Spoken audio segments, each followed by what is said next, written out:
I think Tammy has gone above and beyond to dedicate herself to recapturing the living history that makes a community. So I actually first started working in the cultural field with Tammy. I was actually 5. That's when I started with the tribal cultural preservation classes. So for me, when I was doing my apprenticeship, we worked on regalia, and she was teaching me about how you can use art and beadwork to tell a story. So I used birds on the cuffs because your arms are the main part moving in a lot of the dances, and so birds would be moving from place to place. On my vest, I put oak trees, which have tribal symbolism and also talk about the time and the growth. And so each piece had its own intricacies that you see reflected. I think that when we're talking about the importance of it, I think I've definitely seen that go on with our own tribe. I know that we have so many more people now who are interested in the arts, and I've seen arts be a way to bridge the gap not only between members of our own community, but with our community and the greater public. So I think for her many years of work and dedication and mastery of her own craft, I thought that this would be a great way to honor her. When I sit down to do a piece, one of the first things that I have to think about is what story am I wanting to tell with this piece. No matter what direction we grow into, we have a common root source, a common foundation that brings us all together and connects us. My name is Tammy Leach. I am the cultural preservationist for the Wassamasaw tribe of Varntown Indians, and I do traditional beadwork.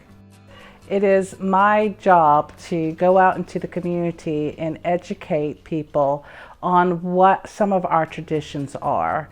There was a gap in education, there was a gap in knowing our story and our traditions, so we were having to relearn it.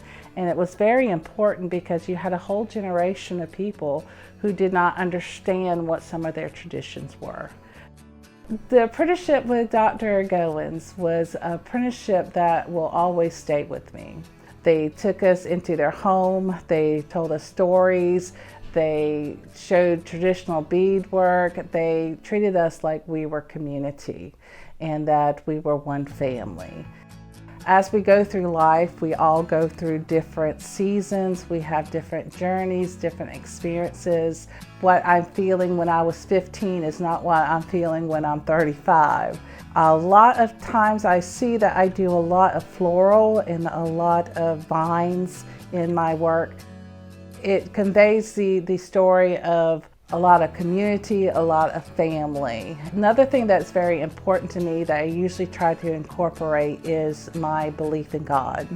Very strong belief in God and Christianity and how blessed we are just to be here and to be able to worship Him.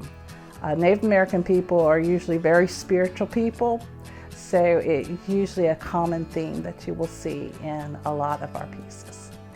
When people participate in my classes, I hope that they feel a sense of community, a sense of belonging. I hope that they find a safe place to tell their story, no matter what that story tells.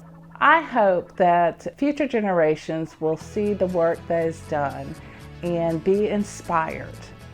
The symbolism and the motifs have changed from generation to generation so that it's not becoming a dead thing. It is a living, breathing entity onto itself.